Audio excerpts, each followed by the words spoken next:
So good afternoon, everyone, and welcome to today's Guardians of Grub webinar focusing on skills for the future. Thank you so much for joining us on this busy January afternoon. Really delighted to have you're all with us. We're going to be talking about skills for the future today in the context of the climate crisis, the world burning around us, and in the follow-up to COP26, where climate change has been raised as an urgent global issue and one that the food sector in particular can't avoid. Wasting food feeds climate change. And this session is to highlight the critical role that skills can play within the hospitality and food service sector in ensuring that the whole sector has the right skills for a sustainable and net zero future. My name's Catherine David. I'm the Director of Collaboration and Change at WRAP. And here at WRAP, we are passionate about supporting the food sector to develop the skills and knowledge that it needs to tackle the climate crisis, whilst running strong food businesses, delighting customers, feeding the nation. Our job is to bring businesses and experts together to collaborate for action, practical action. And today, we're going to focus on how the skills that our people have on the ground can stop our precious food from becoming waste, which is going to be a critical part of the roadmap to net zero. Firstly, just a little bit of housekeeping. This webinar is being recorded. We will share the recording on the Guardian of Grub website afterwards. Please do feel free to make any comments or questions via the Q&A function. The team will be keeping an eye on that, and we'll make sure we respond to as many of the questions as possible during the live Q&A, but also we'll follow up via email directly after the meeting with anything that we don't get around to answering. But please do ask your questions. It's a real key purpose for us today is to engage with all of you in dialogue and hopefully support you as you go back to your businesses after today's session. We at WRAP know that we can't do it alone. It's only by working together across the sector that true change can happen. And it's only really thanks to the spirit of collective action and partnership that this webinar is happening. It's because of the amazing speakers that are going to join us and share their insights and perspectives from all different vantage points within this complex food system. You're going to hear this afternoon about some of the practical steps that you can take in your business and how you can support your staff to develop the skills they need for the future, but also attract and retain staff. I'm really delighted to be joined by some truly amazing and inspirational and experienced speakers this afternoon. We're going to hear from our Keynote renowned chef and restaurant owner, Cyrus Todiwala. He's going to highlight his thoughts on skills and preventing wasted food in the future. We're also going to have a skills panel chaired by the Sustainable Restaurant Association's Managing Director, Julianne Caluette-Noble. Vince Kelly, Paul Mannering and Ellie Besley-Gold will be joining us as part of that and talking through some of the work they've been doing to address the skills needed to reduce food waste. And there'll be a chance for you all to engage with them with your questions and really get a discussion going. But before I introduce our first guest speaker, I'd just like to share a poll with you. This is to kind of get you into the conversation. I know it can be hard joining these things online. So this is hopefully a way for you to kind of get involved in the conversation too. So please have a little look at the questions that are up here and fill in the poll. And as you'll once we've done that, we will have a little look at what it shows us in terms of our starting point for today's session. And then we'll crack on with our next and first exciting speaker, who's going to talk a bit about the hospitality sector and this question around future-proofing the skills that we all need. So I'll give you a few more seconds just to fill in your answers for this poll. And I don't think it's a spoiler to say there will be another poll towards the end of the session too. So be ready for that as well. I think that's probably most people have filled it in. Can we see the poll results?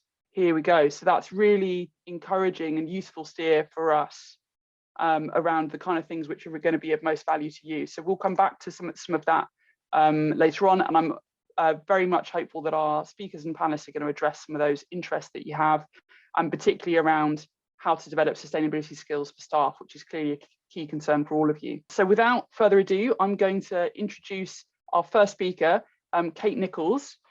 Kate Nicholls, for those of you who haven't met her already, is the CEO of UKHospitality, the powerful voice representing the hospitality sector, a role which she's been in since April 2018.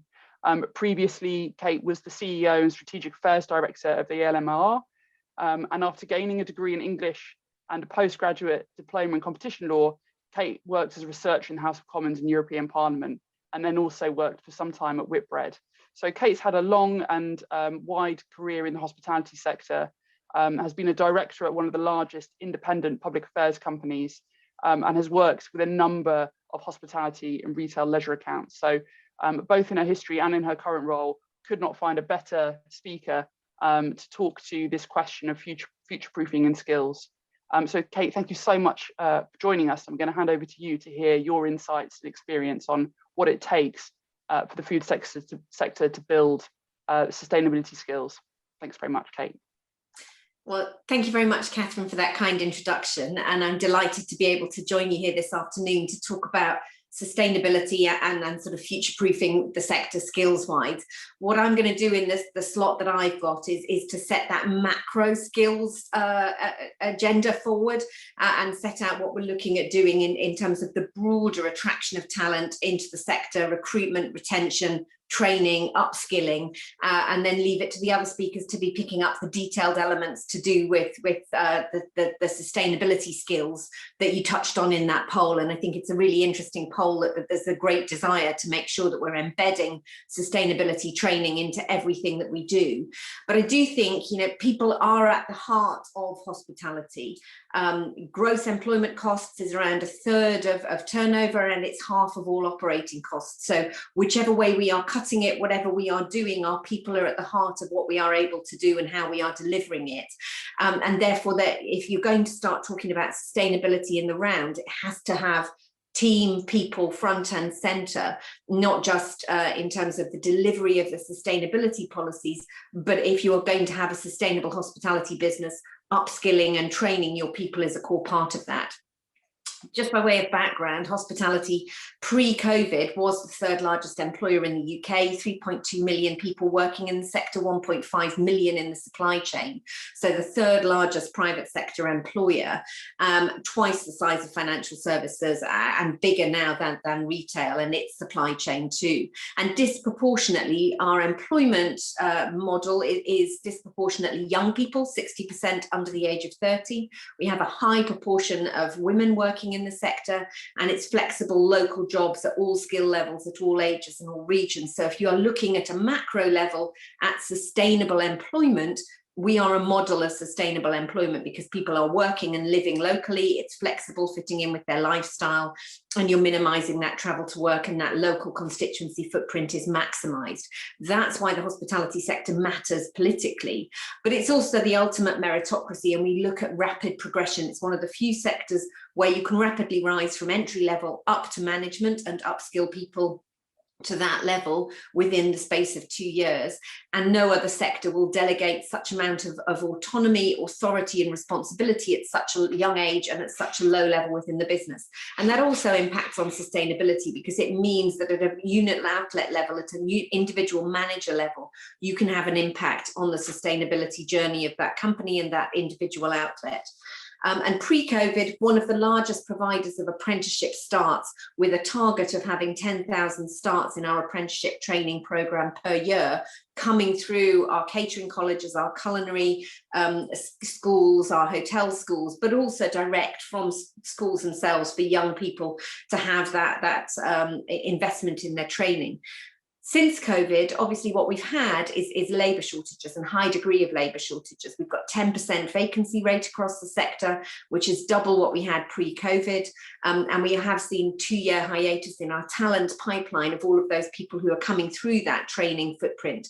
So clearly, if you are looking at sustainability in the round, you need to make sure you've got that talent pipeline coming through and that people are skilled in the most appropriate way through that vocational training route to be able to address that, to fill that shortfall, because a quarter of our businesses are saying they are unable to manage demand in their businesses, to look at the broader issues that they need to tackle within their business, and at a very basic level to open up fully their restaurants because of the labour shortages that we've got. So short term, that's an issue that we need to look at. And it's something that the Hospitality and Tourism Skills Board under the Hospitality Sector Council and the Tourism Industry Council, and also for our supply chain, the Food and Drink Sector Council, is looking at working to co-create solutions with government to be able to address those labour shortages and to make sure that we've got a skills and training and qualification system which is fit for purpose and which allows us to address the sustainability challenges that we're looking at. So there's 4 elements of that. First of all, there's a big recruitment campaign, widespread conversation with young people in particular who may not have thought about hospitality as a career, may not have thought about hospitality as a job even, but are looking at taking their first steps in the labour market. And here the sustainability agenda and the recruitment agenda come together really strongly, because what is right for the planet, what is good for the CSR, what is good for the employer brand is also good at attracting people into the industry. Second, it's about those targeted careers campaigns, supported employment pathways through Springboard, getting people ready, pre-entry training. And there's a lot of free training on websites, including the UKH website, which will include and encompass some elements of sustainability and waste management and food waste management within that. So there's lots of downloadable digital training skills to get people thinking about that before they come, but also boosting the apprenticeship starts and careers outreach through schools. And again, demonstrating how we as an industry are tackling those food issues that are relevant means that we can communicate that careers outreach through the curriculum as well. Thirdly, it's about continuous professional development, making sure that the qualifications and the training are fit for purpose and that we're training our people to grow our own and grow the progression through, making sure that we've got sustainability embedded at the heart of all of those qualifications, whichever element they're coming through. And there are government schemes around Help to Grow, which look at management training, leadership training, the skills that we need to boost there, as well as hospitality degrees and MBAs, which again allow us to build a sustainable talent pipeline and sustainable growth levels. And then the final element is that virtuous circle, employability, communicating back to our stakeholders in a good CSR and comprehensive CSR, or ESG if you prefer, policy, which includes the employer brand as a sustainable employer and a career of choice that looks after their people and looks after their people in their supply chain and makes sure their supply chain is sustainable, but also has sustainability at the heart of what we do. All of that comes together. That's where you get that blending of carbon net zero, food waste, sustainability in the round, feeding into sustainability with our people. It means that we can look at having that really strong communication back out to all of our stakeholders about how hospitality is a positive force for good in all of those areas that we're doing. So it's not about having them standalone and separate, RAP or carbon net zero or food waste or energy. It's about making sure that they all come together, as well as our diversity and inclusivity policies. And so what we need to be doing then as the final element is to be looking after the industry reputation as a whole. As a hospitality sector, we are made up disproportionately of SMEs. About 70% of our sector is SME, and we are only as strong as the weakest link. So we need to look at the branding and the employer branding for the sector as a whole to make sure that we are presenting that compelling case. And that's why you have hospitality and sustainability are integrally linked. Put simply, there's no sustainable economic recovery in the UK, and there's no sustainable route forward to net zero in the UK without hospitality playing its big part in it.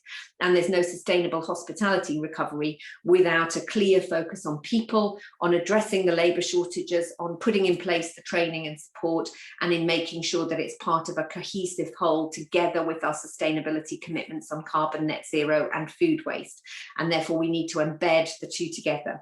So I'm really pleased that we've got this seminar today that's going to take us through all of those elements and bring those two sides of CSR together. Thank you. Kate, thank you so much. What an incredible overview of the intertwining of these issues around, on the one hand, the skills shortage and the recruitment and the need for a sustainable sector in terms of people, but also how sustainability fits into that. And certainly in our own research, we know that this generation, this younger generation, whether it's the millennials or the Gen Zers, they want careers, jobs, experiences that align with their values. So what you said there really resonates for sure. We're going to move now to hear from one of our great lights in this sector of food waste, Cyrus Todiwala, who can't be with us today, but has pre-recorded an interview with the very own Eleanor. For those of you who don't know him, Cyrus is the chief proprietor of Cafe Spice Namaste, a celebrity television chef. He was awarded an MBE in 2000, an OBE in 2009, as well as an honorary doctorate.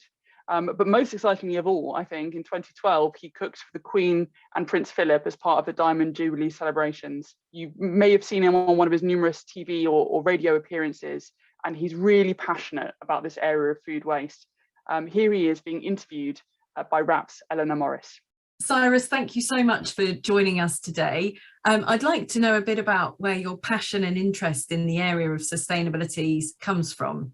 To go straight into that question, I think the sustainability issue has to come from your upbringing back home in India, where I grew up.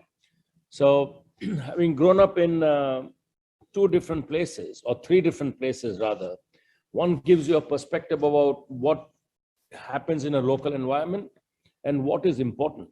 But then not to forget that in India, you do face reality all the time about poverty, about people being marginalized, about all sorts of issues, which the Western world somehow has lost its focus on in many respects, because we have an abundance of everything. We have an abundance of food, we have an abundance of resources. Nobody gives a second thought when they flick a light switch on and light comes on, or open a tap and water comes off the tap. So growing up in an area where you can open a tap and leave it open and maybe 2 drops will come out of it and there's no water in the tap.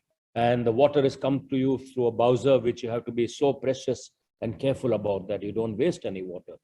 And then food, because when you see that you may have, as a middle class kid growing up, adequate food in your house, but around you, you see that people will grab, if you were to waste half a potato, somebody will grab it and pick it up and eat it. And when you look at that kind of a misery in some people, you become more aware of what you are throwing out and not throwing out. And we were always brought up never to waste in that sense, because you were made aware of, look around you and see how other people are suffering or other people are not getting what you are privileged to have.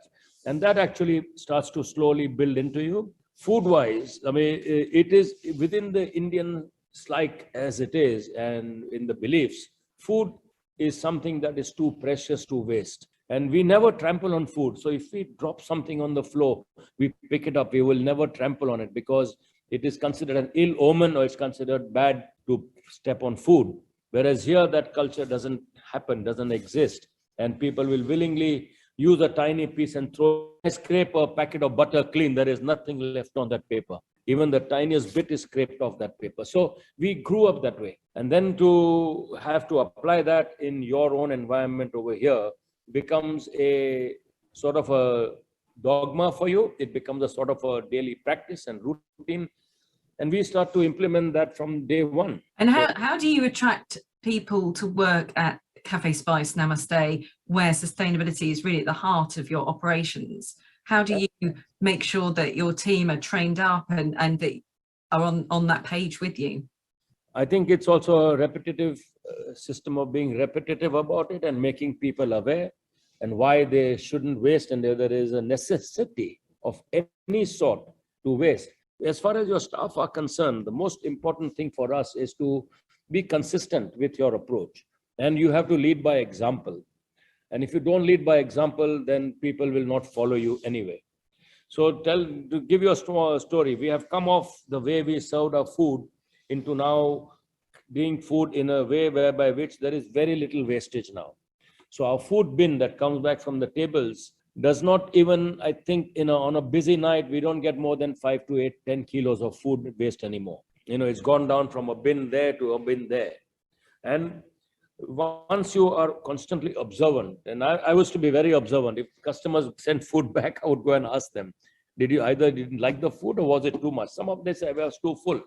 So we know that we can give them the option to have a refill, but at the same time, we take away the portion that you think should be big enough, and then make people comfortable with what they are eating and how they're eating. With the staff, we are very, very particular how much they use and what they use and how they cook with it and what they waste. And I'm ever vigilant. And now many of them have become like that automatically. They have just got used to the fact that we don't waste. Something has to be done with whatever there is. So, for example, I mean, take a cauliflower. Let's take a whole cauliflower. It comes with all those leaves on it. That's our lunch. All the leaves and everything become our food. We can't serve the customer that.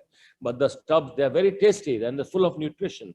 But instead of chucking it out, we eat it ourselves for lunch or whatever. And everything gets used up like that.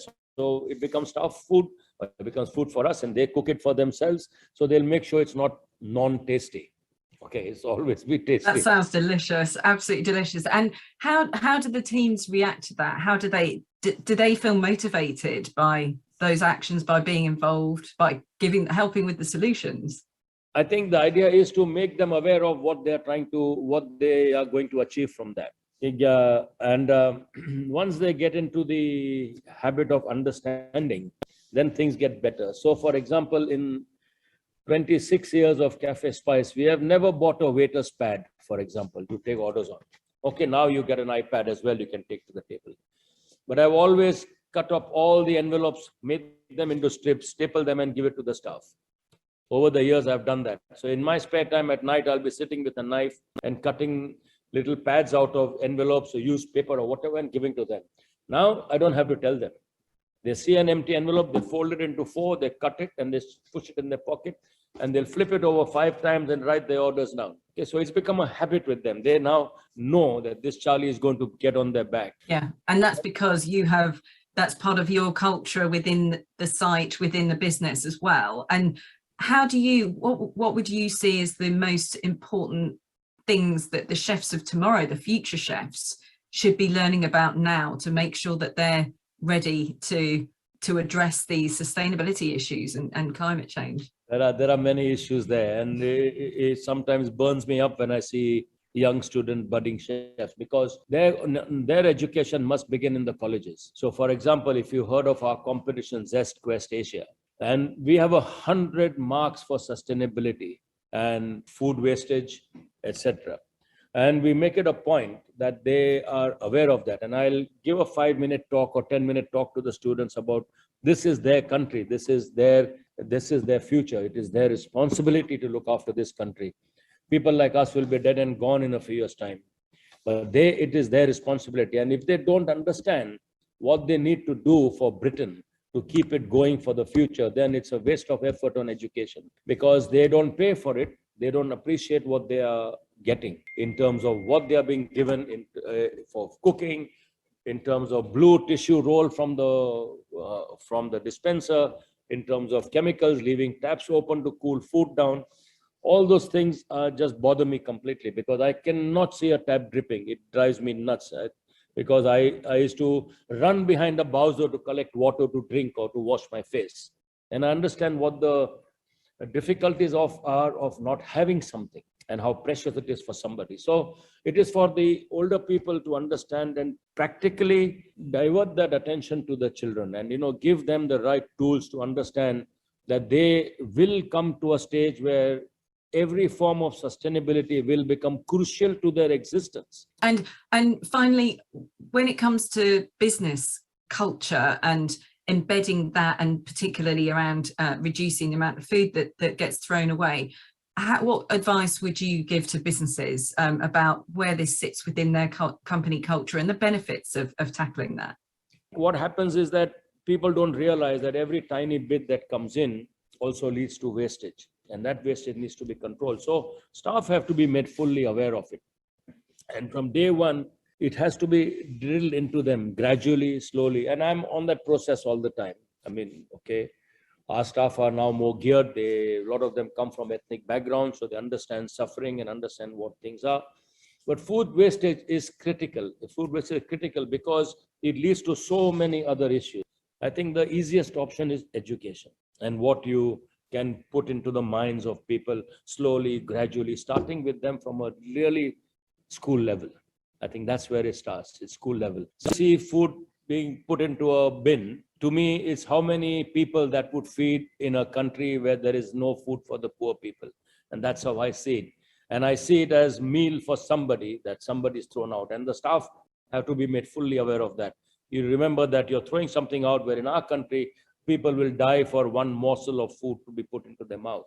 On the customer's perspective, we have always adopted this very stringent policy that we stop them from over ordering right from day one.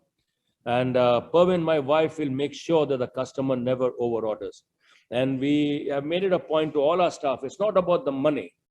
End of the day, we want the sales, but why would I want food to be thrown away? That is blasphemy in a sense. That is, what do you call it? It's a sin. It's a sinful thing to do, to throw food away. So we have got very strong regular client base, very strong. And then to question them and to ask them that you left that food, what was wrong? If it was not tasty, something went wrong, it's my fault, I can correct it. But why? He's saying we over ordered. Then why did you over order? So can we control that? So we reduced the size of our side dishes. We made them a little bit less pricey, but we reduced the size. So people don't order 10 side dishes and then feel that they can't eat anymore. We reduced our rice portion because rice was the biggest wastage factor. People think they can eat a big bowl of rice and then rice starts to fill them up and they can't.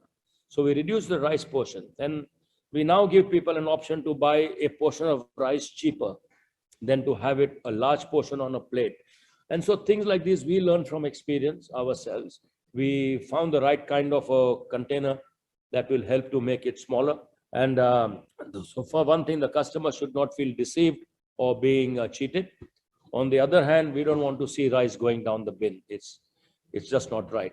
And so all these things started to happen slowly over a period of time.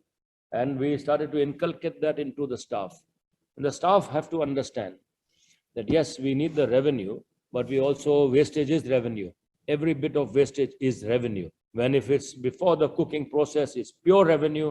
After the cooking process, it's still revenue because you have to pay for it to be disposed, to be taken away, to be handled carefully and to be put into the right spot. So if all of these come together, then we have a healthier business operation and we can survive through storms. Amazing and inspiring words there from Cyrus. And I think a real sense from him of the passion and urgency that he brings to this question of reducing food waste. Food is too precious to waste. And I think a real demonstration of how to create the culture amongst staff of avoiding waste and seeing the opportunities with the parts of the products that you're not serving to the customers. Really inspirational and practical advice there from Cyrus. Now I'm going to introduce our next speaker, Julia Jones from Nestle Professional, who's going to talk to us a bit about how they've looked at attracting and retaining skilled staff as part of their operation at Nestle Professional. So welcome to you, Julia. Looking forward to hearing your insights and experiences. Thank you, Catherine. And thank you to RAP for inviting me to share our insight on skills for the future in an uncertain food world. So my name is Julia Jones, and as Catherine said, I'm from Nestle Professional.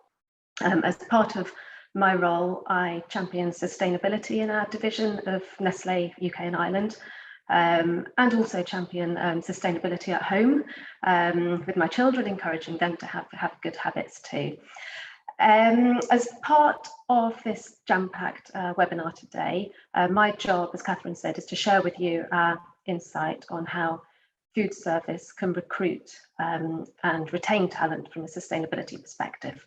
The source is primarily a guide called Defusing the Talent Timebomb that we've worked on with Footprint Intelligence. It's the guide to being a responsible employer to help tackle recruitment and reduce churn. It's stacked full of loads of tips and advice from industry thought leaders. I'm also going to draw on some insights in our recent report, again with Footprint Intelligence, which is called Empowering Sustainability Heroes. They're both super useful guides, and I'd love to share with you now a few of the tips that particularly interest me. So without further ado, food service is facing a talent time bomb. We know that well and heard it from Kate earlier as well. Yet we know that our sector has so much to offer current and future talent. So COVID and Brexit, we're all well aware, but perhaps more fundamental is this shortage of incoming talent that we have. So we have it's a huge gap between the aspirations of young people and the needs of the industry. And hospitality and food service is unfortunately a sector that young people aren't aspiring to enter. And the sector actually isn't doing a great job of attracting them today. So what springs to mind for me is really a young person in hospitality, in a part-time job while studying or during the holidays. So not necessarily a career that they're thinking of for the long term, but yet the sector has so much to offer, from fulfilling and varied opportunities. So whether it's a chef, front of house, management in the head office, restaurant bar manager, a barista, loads of food and drinks writer, a food critic, so many different opportunities that aren't necessarily known to young people. So they're not really considering the sector. Sector's very welcoming of diversity. And then also there's this soft skills area, which is really important, so suited to so many young people who are social and perhaps less academic. So telling them about the sector and the great things that this sector can offer through school and some of the things that Kate was talking about is really critical. I see a comment there. The sector is welcoming of diversity. If that's questioning, yeah, I mean, I guess there's things that can still absolutely be done in this area, but I think it has a real potential to welcome diversity, and some places doing a great job there. Meritocracy also, you work hard, you do well, and you can climb the ladder, quickly. And there have been efforts to target young people and encourage them into the sector. And there will be more of these. And sustainability is a really powerful recruitment tool, and perhaps not used enough so far. So I think responsible businesses which really align with workers' own values and concerns around issues such as the climate, food poverty, food waste, plastics, have been found to increase motivation and loyalty and reduce staff churn and absenteeism at the same time. So there's some great stats here to really confirm this. So nearly 80% of organisations saying their sustainability strategy has a positive impact on employee engagement and retention. And then we have a study from Deloitte saying that 40% higher levels of workforce retention can be seen at purpose-driven companies. I think we're probably quite familiar with these stats. And then around a quarter, or just over a quarter, saying they would take a pay cut or quit their job to work for a more responsible firm. So I think that the stats really say that sustainability can be a powerful recruitment tool. So we have 6 points in the checklist for action in our guide, and sustainability really underpinning all of them. Now, I don't have time to take you through all of them today, so I'm going to focus on the action point 5, embed sustainability and fairness. So the pandemic has certainly heightened sustainability awareness. And I think these stats here and the ones on the previous slide really highlight how being a responsible employer is important to your employees and potential employees. And a lovely quote here from Julie Barker of Cubo. So an employer's ethos is really important to people, especially young people. It can be a massive influence in how they choose their employers. And we know that 2/3 of people now think climate change is a global emergency, and 3 in 4 are knowing that food has a massive impact on the planet, but yet only 37% really realising the connection with food waste. So there's an awful lot to do here still. And also 1 in 4 choosing restaurants or pubs because they have strong sustainability initiatives. So you can kind of feel the conversations are starting. I said at the beginning, we have these conversations at home, and 2 years ago we just wouldn't have been having conversations about food waste at the dinner table. But there's a huge job to do in still raising sustainability awareness further and really showing how food waste contributes to the problem. So how can an employer in hospitality and food service improve retention and engagement through strong sustainability action? So firstly, I think it's about building a coherent environmental and social responsibility strategy, and one that makes sense for your business. So as we've said, employees want to feel part of an organisation that acts responsibly and with a purpose. So being really clear on the narrative and how staff are making a positive contribution to society is really, really important and will have a really strong positive impact on team morale. So it's about doing the analysis to work out where you can have the most impact in your operations along the value chain. And then practicing good communication. So whether it's in newsletters, in informal catch-ups, in training, in the pictures on walls, good communication is central to building company culture, and really using all the channels available, but adjusting to the working patterns of your staff. How do they want to be contacted? How often? How do they really want to listen? And make sure it's a good two-way conversation too. And then I think it's about the actions that staff can make. So staff really appreciate the opportunity to have an active role in sustainable actions. So whether that's by driving the strategy forward as part of a sustainability champion group, or really taking practical actions during their working role, using volunteer days to make a difference in the community. It's, I think really, really important to improve that retention and engagement, and will also have a strong impact in terms of attracting too. So to recruit the best talent and to really attract those with this sustainability mindset to help the business address its ESG goals, it's important to focus on these elements in job adverts and job descriptions. So when potential employees are coming to interview, talk about what the company is doing and what specific elements the role will address. So whether it's reducing packaging or preventing good food from being wasted, these are important things to talk about with potential recruits. So it's really about starting with how people think about their jobs. So when people are applying for jobs in hospitality, they're not necessarily thinking about how that role will contribute to responsible business. So telling them is really important, and also making it transparent, making sure they know and they understand the requirement from everyone to play their role in going green. So got here an example that we can really all relate to about how sustainability can really help keep staff motivated. So a lovely example from Pret. So sustainability programs can help keep staff motivated on a number of levels, with food made fresh on site every day. Pret has seen how redistributing surplus food can help keep staff motivated. Knowing it's going to a charity which needs it is satisfying, as it means none of the food or the time and effort taken in preparing the food is wasted. And then another example. So it goes back to ethics. Our research showed that younger generations want to work for businesses who care about the environment, from offering a vegan menu to thinking about where they source the ingredients. So really, in terms of the actions, and to summarise, it's about looking at the ways to align with the Sustainable Development Goals. So none of this is easy. We're all learning in how to be more sustainable businesses. With 1 in 6 meals being consumed in out of home, it's absolutely critical that we do align ourselves. So looking at the SDGs is a great place to start. So whether it's opening opportunities to disadvantaged groups, promoting equality and diversity, ensuring young people and employees have access to skills and training and qualifications, and really encouraging responsible consumption and menu planning to reduce food waste. So critical to understand the SDGs and seeing how the business can align to them. And then treating people fairly, committing to living wage and building in flexible contracts. Absolutely critical that we get these things absolutely right.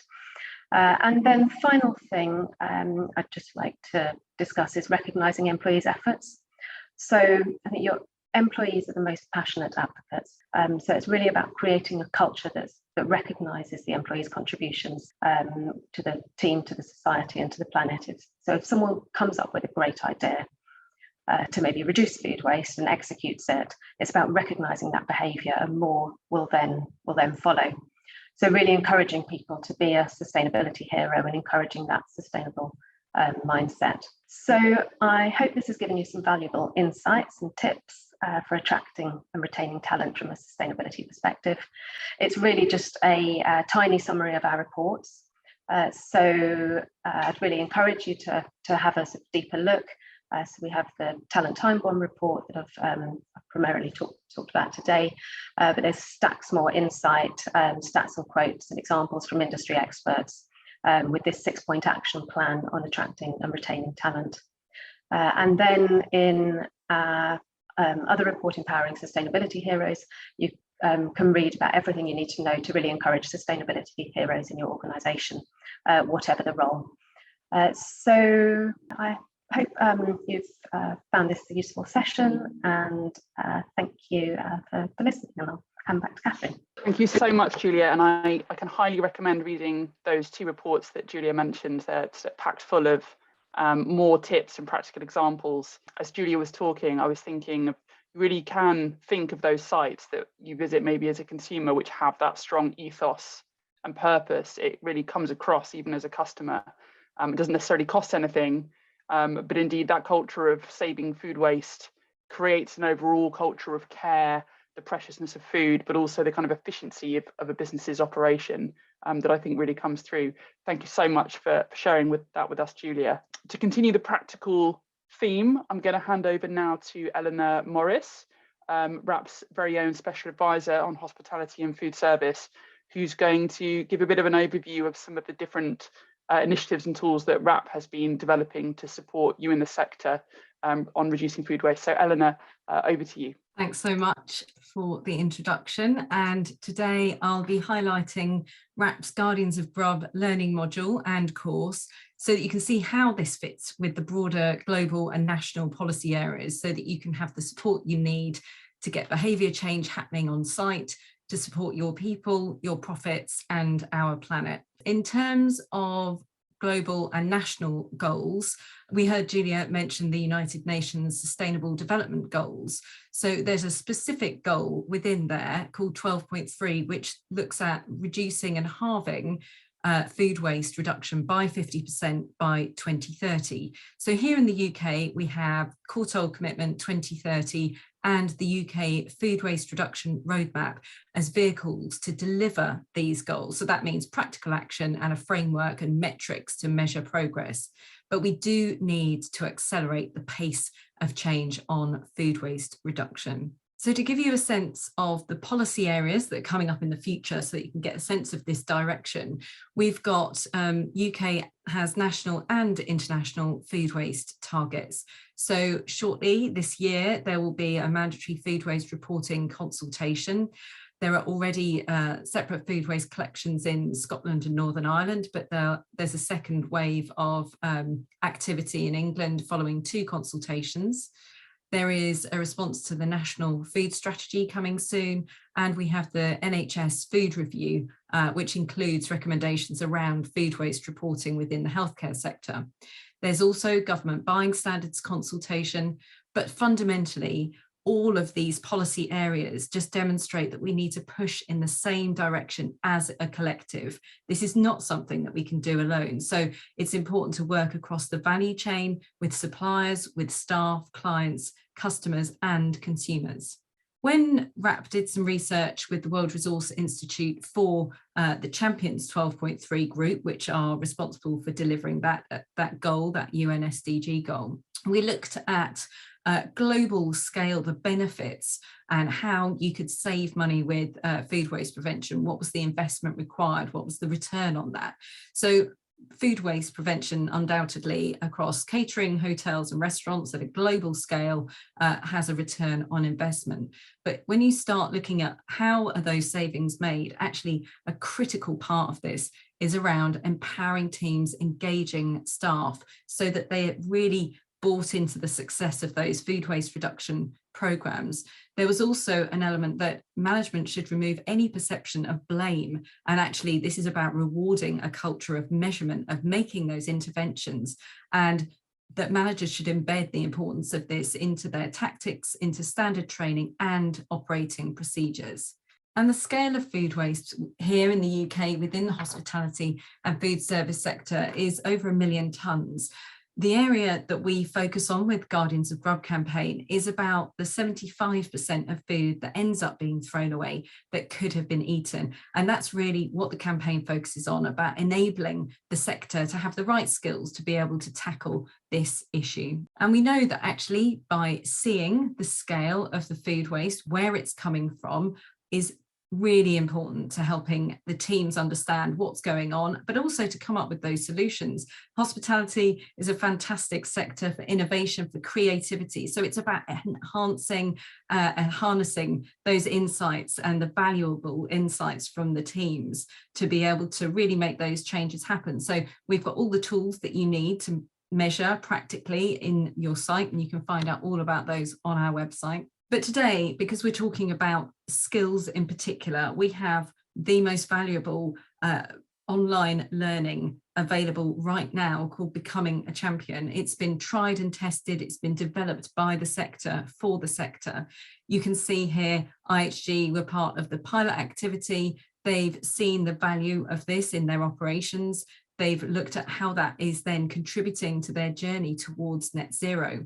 And we saw in terms of savings, we had over 100 participants, that instant savings were being made. So by combining learning, so up to 5 levels of learning, and you receive certificates, we've got loads of different ways of learning. So we've got podcasts, templates, case studies. You can see that you're combining that learning with data capture. So we have a discrete tool within this learning system so that you can get regular reports on how you're doing, and the teams can really start to visualize the changes that they're making, which increases their motivation and excitement about getting engaged. So we'd really love to have you participate or share with your clients and customers that this is available. The latest you can join us is the mid-March, so that you can do a 4-week audit period, but please do get in touch and we'd love to hear from you, and you can find out more on the website. And just to highlight, one of the champions that went through the pilot activities were Eleanor, a contract caterer in the UK. They participated on a number of their sites, and you can see a lot of their insights on the case study here. They found it really easy to absorb. The teams got really engaged on this area. And we've got a video with their corporate sustainability manager, their general manager and chef. So you can hear all of those different perspectives to find out the value that they found with that training. So in addition to this cohort that we have for our Becoming a Champion learning, we also have a foundation level, if you like, so a 15-minute module that's always available on our Guardians of Grub website. We had some insights from sites that had completed the courses, and from those that were not really measuring, after doing this 15-minute quick course, they could definitely measure. They were keen to do so. They were really keen to develop training, and 84% strongly agreed that they found it useful to their role. So to reassure you, again, this has been developed by the sector for the sector, and from the information that we're receiving, that's really effective. And we've got a fantastic opportunity this March for you to get involved with Food Waste Action Week. This is a whole UK campaign to raise awareness. It's only the second time we've done it. You could complete the course, the 15-minute course, during this in advance of the week, to start talking about what you're doing during the week, or perhaps you want to make a commitment during the week that you'd like to join the Becoming a Champion learning and develop the skills of your teams. So it's a really great opportunity for the hospitality sector to showcase what you're interested in terms of reducing your impact on net zero and reducing food waste, but of course, protecting profits on the bottom line as well. So in summary, please visit Guardians of Grub, have a go at the 15-minute cost-saving skills course. Why not register for the Becoming a Champion online learning? It's completely free. It's available now. Please get in touch. Join in with Food Waste Action Week. And as I said, we all need to work together to feed people, not bins. So thank you so much for listening, and we look forward to hearing from you. Thank you. Thank you, Eleanor. Great to hear that summarised so well. And I'm guessing that if you do complete the course, and 15-minute cost-saving skills course feels like the kind of New Year's resolution to reduce food waste we could make. Also, please tell people about it if you've enjoyed it, because we all know that trusted recommendation and word of mouth is what takes people past the initial barrier of starting something like that and engaging with something that before you've started can seem quite daunting. So please try it out, and if you have already tried it out, please tell others about it. I can see some of you in the chat already sharing some of your experiences there. Absolutely brilliant. We're now going to move into our Q&A session, and I'm delighted to introduce our moderator for the session, who's going to guide us through the conversation with our industry panel. So introducing Juliane Caillouette-Noble, the MD of Sustainable Restaurant Association. Before joining the SRA, Julianne was running Jamie Oliver's programs for improving school food and food education across the UK, so knows all about how to achieve impact at scale. So thank you so much for joining us today, Julianne. I'm going to hand over to you to introduce your panel. Great. Thank you so much, Catherine. And it is a pleasure to be with you all today. I love these WRAP seminars and how practical we get on this advice. And it's a really great opportunity to have discussions with people across the whole industry. So please do pop your questions in the chat or in the Q&A function while we are chatting, and we'll find some time to throw those to the panel throughout our conversation.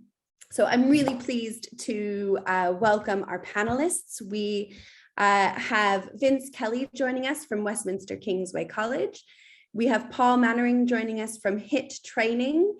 And we have Ellie Beasley-Gold joining us from Hawksmoor. So if you guys all want to go ahead and turn your cameras on and join us for the panel, brilliant. So just to kick us off with our discussion, perhaps we can throw to each of you to share with us what your kind of drivers are in this conversation in terms of developing sustainability skills for the sector, or particularly how developing skills around food waste, affects the role that you guys do. So could we start with you, Vince? Hi, how you doing? First of all, thanks very much for being asked to come on to this panel with some great colleagues. It's a great job that Gardens of Grub are doing as well, alongside WRAP. I'm really looking forward to Food Waste Action Week as well at Westminster Kingsway. We've got a bit of a plan in place for what we're going to be doing for that. So yeah, and I guess for me, from being a lecturer at Westminster Kingsway, I feel that education, I suppose, is the most important part for me. I think that's where we'll start and move forward from there. One thing that does annoy me, and Juliana, I didn't realize your background, but I really want to get this onto the educational agenda in a big way, as do many people. I have co-wrote a module, Healthy Play, Healthy Planet, aimed at chefs a couple of years ago alongside Nestle Professional Footprint Intelligence. And the idea was to kind of roll that out and share that around to other colleges and everything else. And there is some great stuff out there. There's Future Plates as well. They've got some great resources as well that I tap into and use myself. But yeah, just trying to get that through to the students. And that, again, is not always an easy thing either. It can be difficult to get people. I think the most important thing you need to have is a plan of action, really, isn't it, before you start anything, and get everybody on board as well. So getting the whole team on board, which can be difficult in a very large institution at times. But, we've taken a lot of steps to try and get that onto the agenda big time, and finally starting to see it come together now with COVID, finally, hopefully, knock on wood, going away, etc.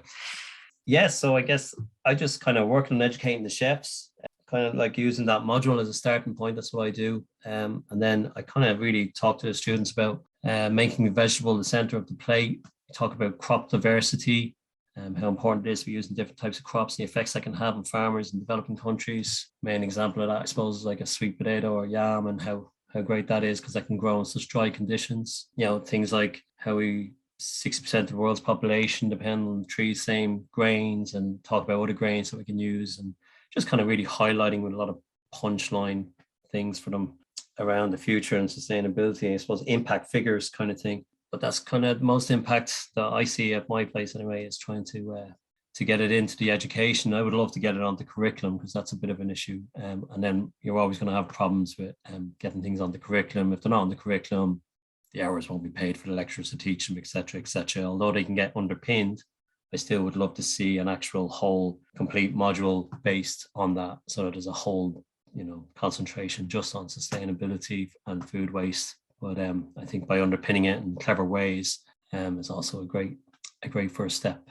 Great. I couldn't agree more. Ellie, do you want to tell us a little bit about your interest in developing these skills across the sector and how you're thinking about it? Yeah, sure. So I think our sort of drivers for change are probably coming from a few places. Primarily, it comes from our staff. We've got young staff. It's a competitive recruitment market, as everyone's mentioned, and people are fascinated in being part of the solution and wanting to know more about how. And kind of top with that, we are a restaurant that serves primarily beef. And when our customers come in, they want to enjoy the meat they're having, because we're all eating a bit less. We all want to make sure when we do eat meat, it's a lot better. And so like taking a lot more interest in the sourcing of meat. So when we have it, we can be really we can rest assured that we know it's the good stuff. And it also means that when it comes to things like food waste, it really matters a lot more, because so much has gone into creating that food.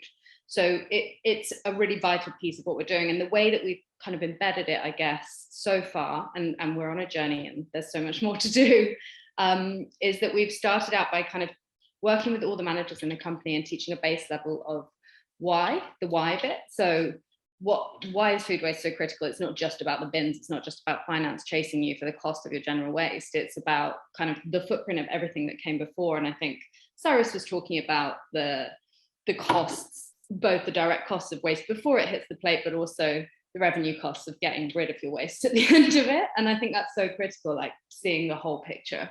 But also, like, I think the engagement with the people who work in our restaurants, the amazing people, they have so many big ideas, and kind of sitting down with them, going to briefings, going to kitchens and chatting to chefs and finding out what they want to do. And it turns out everyone has a bugbear, everyone has an idea, and looking at how we turn kind of really happy, I don't want to say mistakes, but we have some happy mistakes in the way that we've done things. We're really lucky that we made good choices at the beginning, but it wasn't necessarily that organized.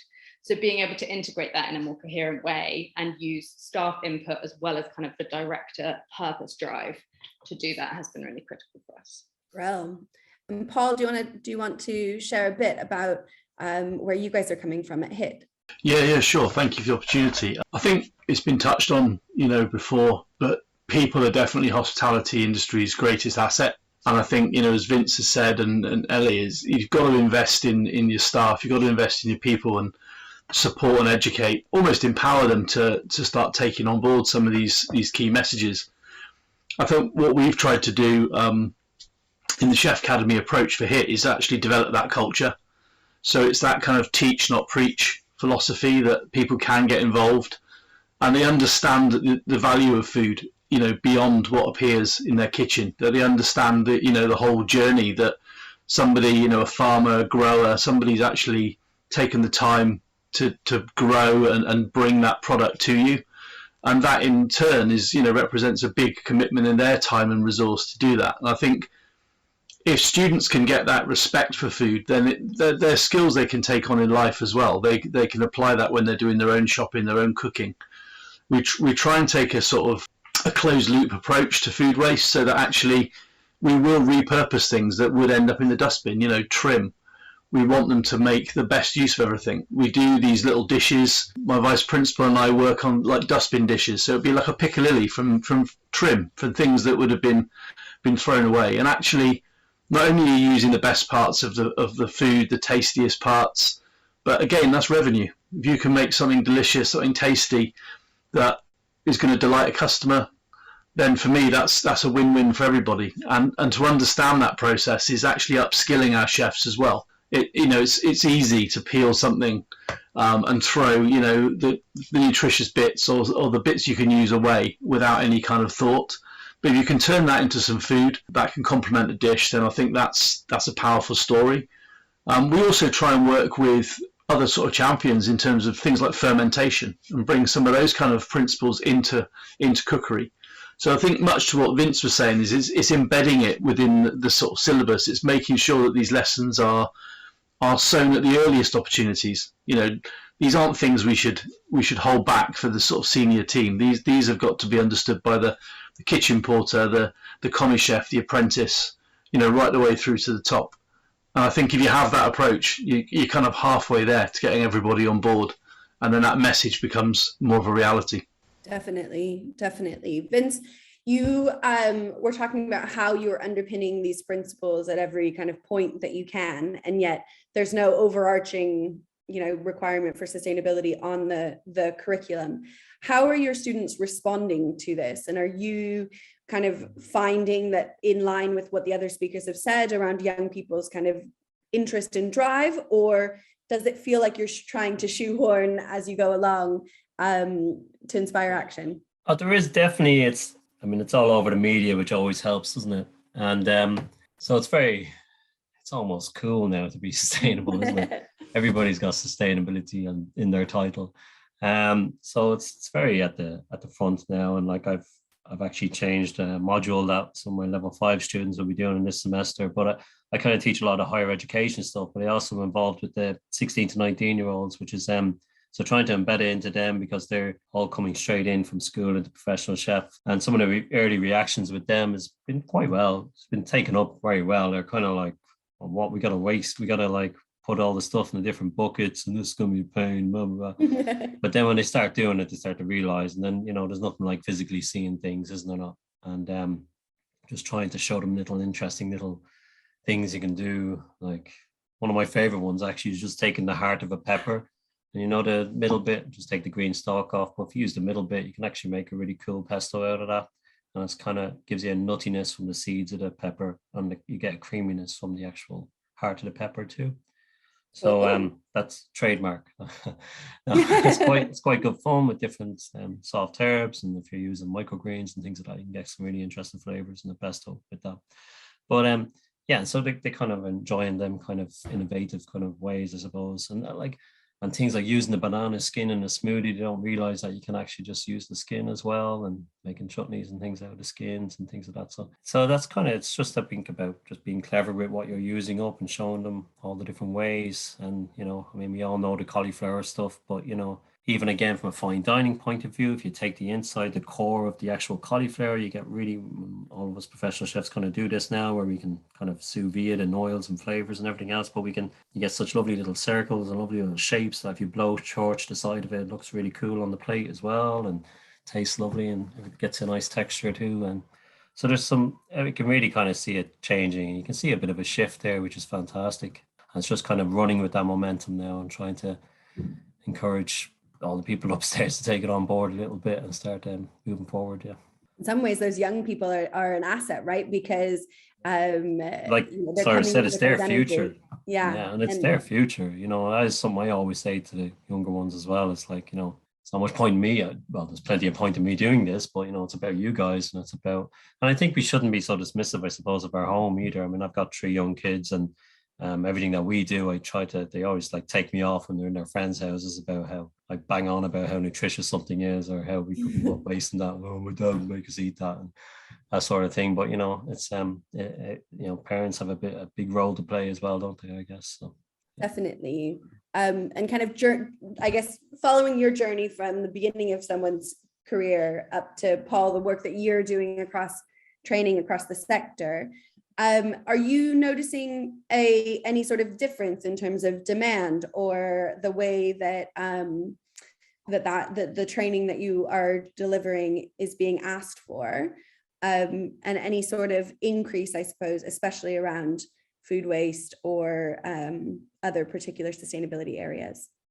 Yeah, absolutely. We've seen a huge interest has been increased across things like plant forward alternative menus. I think people are starting to question how recipes and menus should be put together, and also from an inclusivity point of view. They want people to be able to actually enjoy the same food, whether you're using meat-based proteins or whether you're using plant-based. And I think all of these messages, reducing wastage and sustainability are big sort of key drivers for that.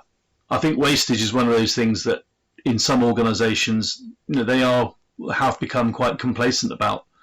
But if you start to apply those principles of, respecting where it's come from, the disrupted supply chain issues of Brexit, or even if it's just down to, pounds going in the bin, there's something for everybody there that you can help, kind of paint that picture. And I think more and more organizations are asking for that kind of training. And we, I think the great thing about what we can do, we're quite flexible about how we can put our programs together. So we can get those things in, at almost first workshop, first interactions with an apprentice. And we are developing and have developed modules to support that. And actually they are being really well received. I think the work we do in schools is really critical as well. Educating children where food comes from is a big almost missing jigsaw piece. And I think it saddens me sometimes that kids recognise fruit and veg from apps and games on phones, but don't actually understand where it comes from in reality. And I think that's where understanding and respecting the process, starts to get some of those messages understood earlier on. Absolutely.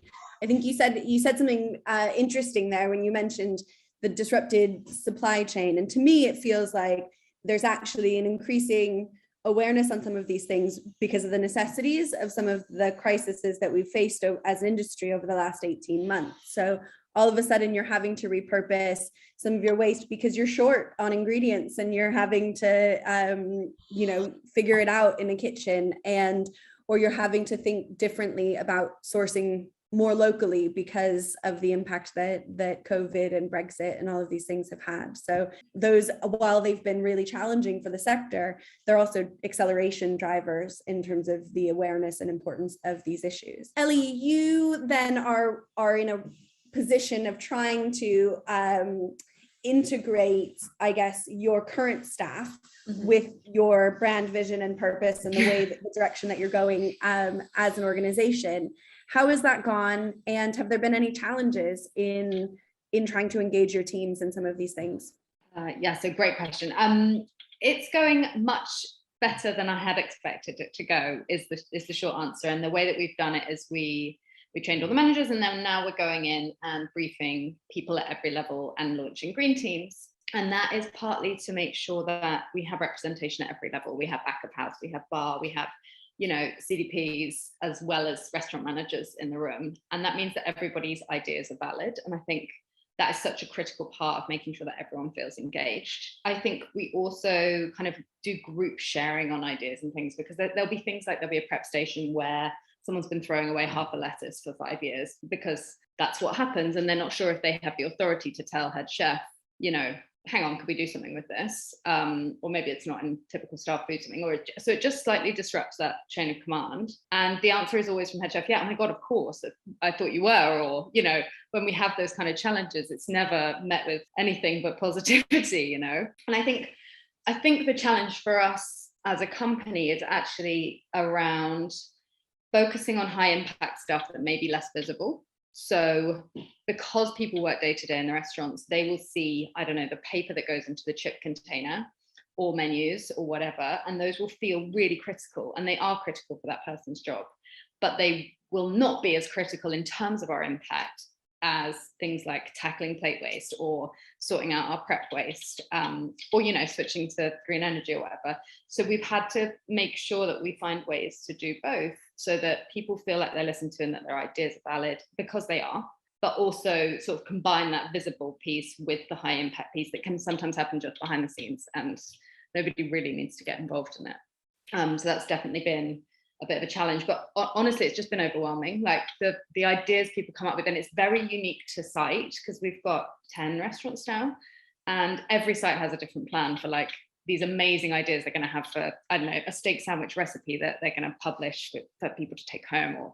someone just wants to move a bin like by 1 meter, and it makes a huge difference, and it's so exciting to go into the restaurants and see what ideas they have. So it's been mind-blowing, absolutely mind-blowing. That's really exciting, and I think speaks to earlier about how the kind of opportunities that lie in hospitality, and you don't necessarily think about that when we're talking about how we want to engage more people in joining this sector, and what the opportunities hold. And one of the things we've been talking about lately is that you can be a kitchen porter, but engaging in these kind of green team things is upskilling you on sustainability, and these skills are really needed in the marketplace right now, and that's a really quick kind of trajectory forward. So that's really exciting to hear that you're kind of having such a positive it's amazing. You get to be a leader in something, even if you're just starting out in a company. If it's your passion, you can take on a leadership role in your area. And KPs are some of the biggest, like we're doing a big water project, and it might be that we have to do the training in 4 languages, but talking about water saving and stuff is just a game changer, and they're leading the charge on it. It's awesome.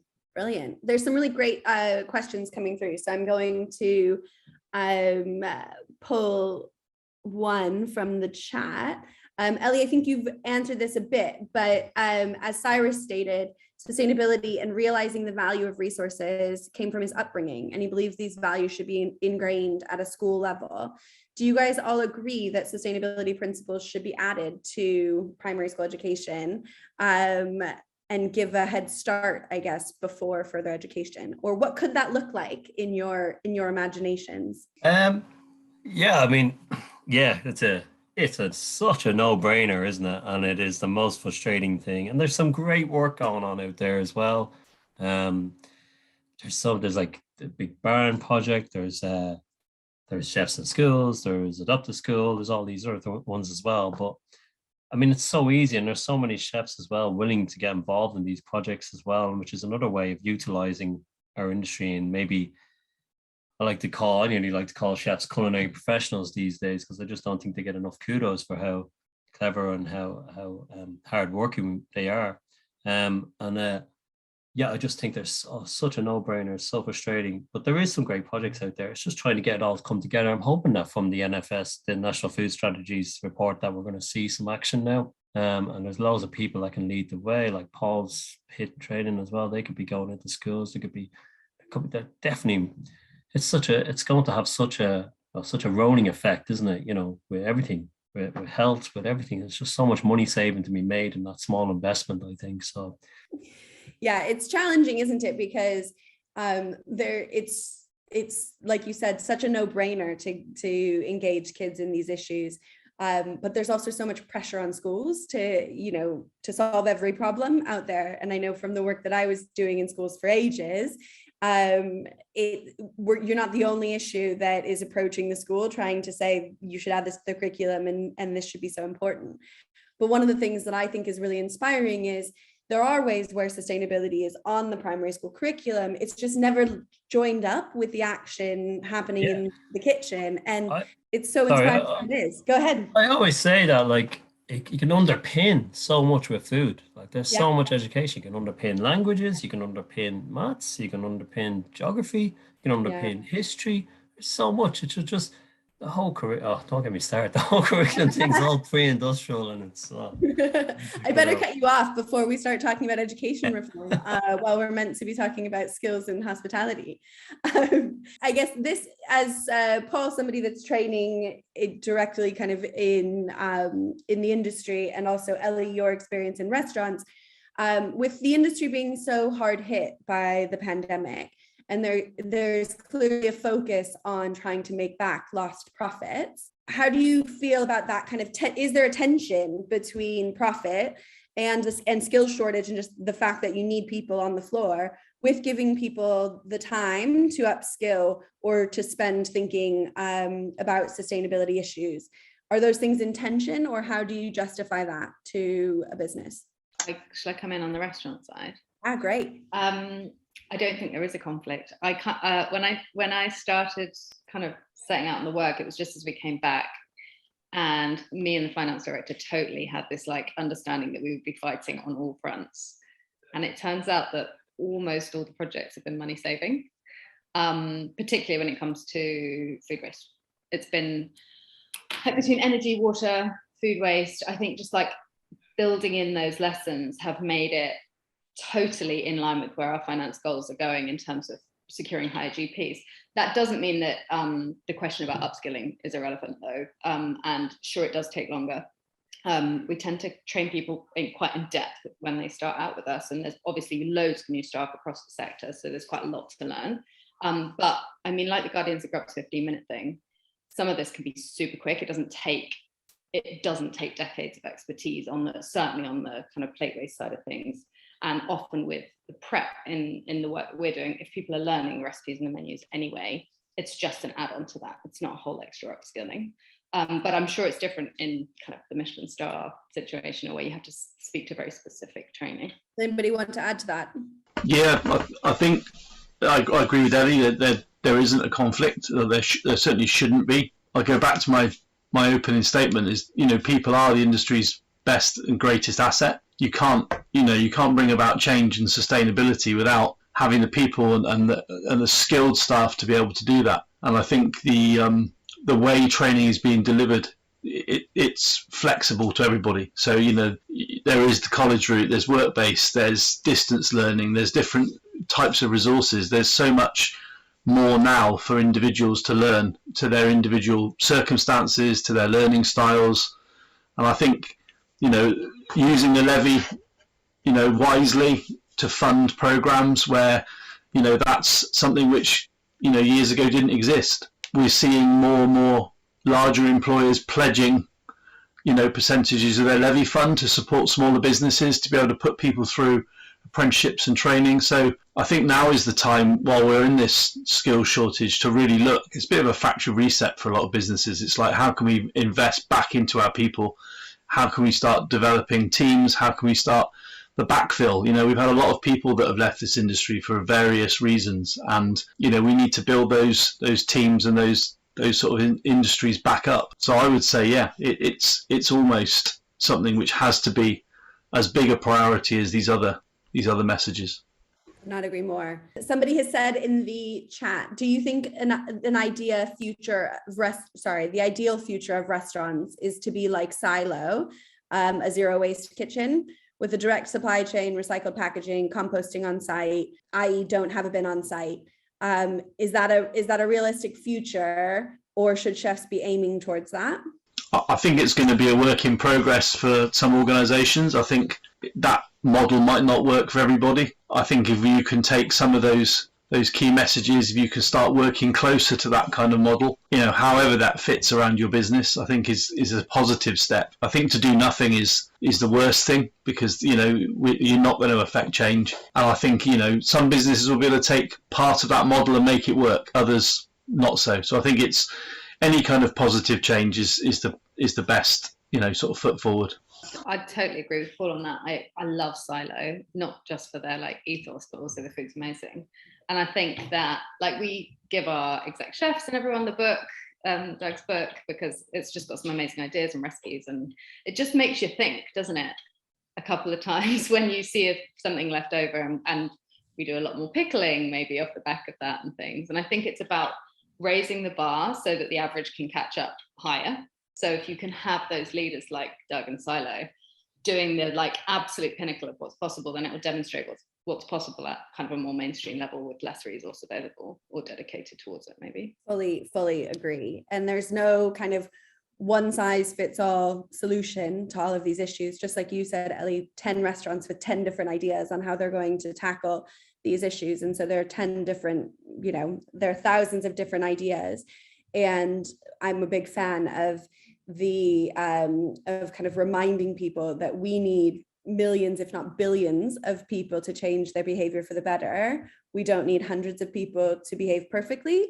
And so we need to kind of find those ways, like you said, having Doug and others out there that are raising the bar so that the average can move higher, I think sounds like a really great way forward. We're coming to the end of our session, but as we leave, perhaps each of you could share your top 3 recommendations for businesses wanting to future-proof the skills of their teams.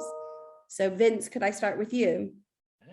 I guess, again, education, training, whether that be funded or something short or something online, but just having the training systems in place, and obviously keeping it all around sustainability and everything else. There's loads of resources out there, isn't there? I think knife skills are very important as well, to always keep the knife skills on top of the knife skills. That's going to save you a lot of waste if you have the right kind of knife skills, when it comes to things like, especially with butchery and that.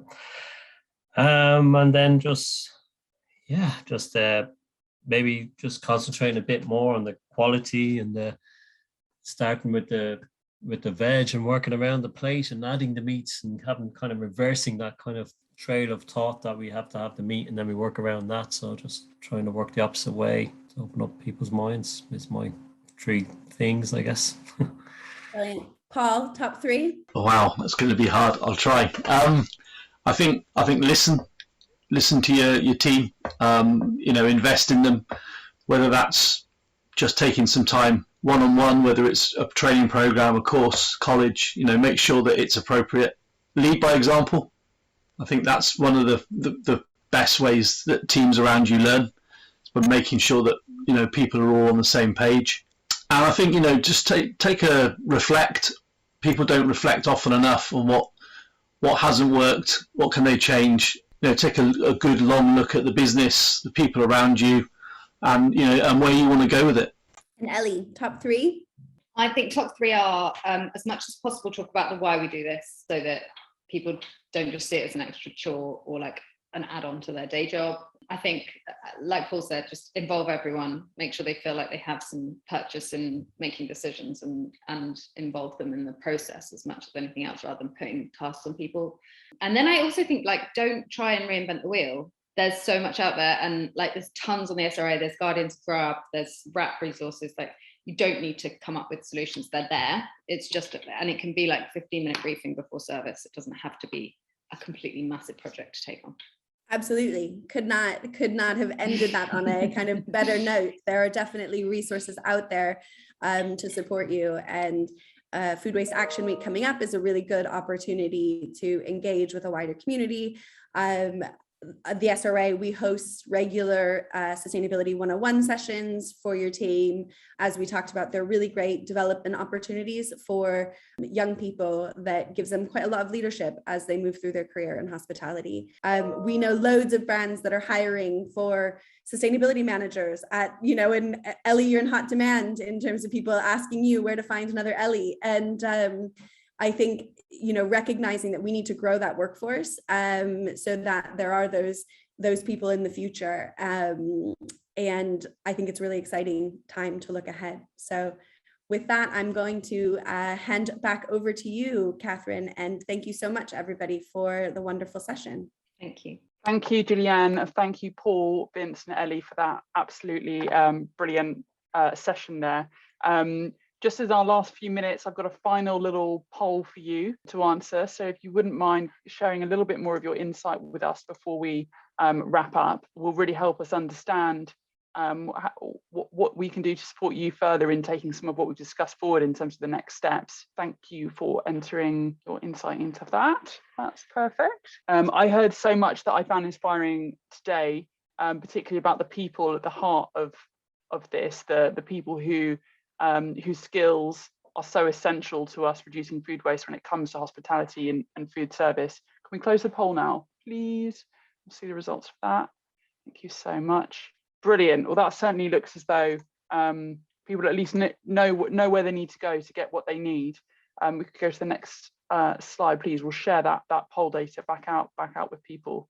So we heard from Kate about people at the heart of this sector, but also from Cyrus. I think one of the messages that really stuck with me is the preciousness of food, something that we came back to a lot in our panel discussion. It's daunting that everyone needs to be part of the solution, everyone in the kitchen, everyone supporting the kitchen, but also exciting that everyone can be part of the solution, and the importance of education, innovation at all levels, and all those tools out there that Julia and Eleanor signposted for us. So thank you to everyone who spoke today and all our panelists and speakers, and thanks to all of you for your patience in sticking with us. In terms of the next steps, we will send up a follow-up email shortly with links to all the materials. We'll be hosting recordings from today on the Guardians of Grub. There are other webinars on there too, including serving net zero and plate waste, both already recorded, that you can go back and listen to. And to leave you with one thought, that the time really is now to future-proof your team skills so that we can stop wasted food from feeding climate change. Collaboration has been key to delivering action and change. So please do get in touch with RAP or any of the organisations that you saw speaking today to find out how they can help you. Thank you very much, and enjoy the rest of your afternoon.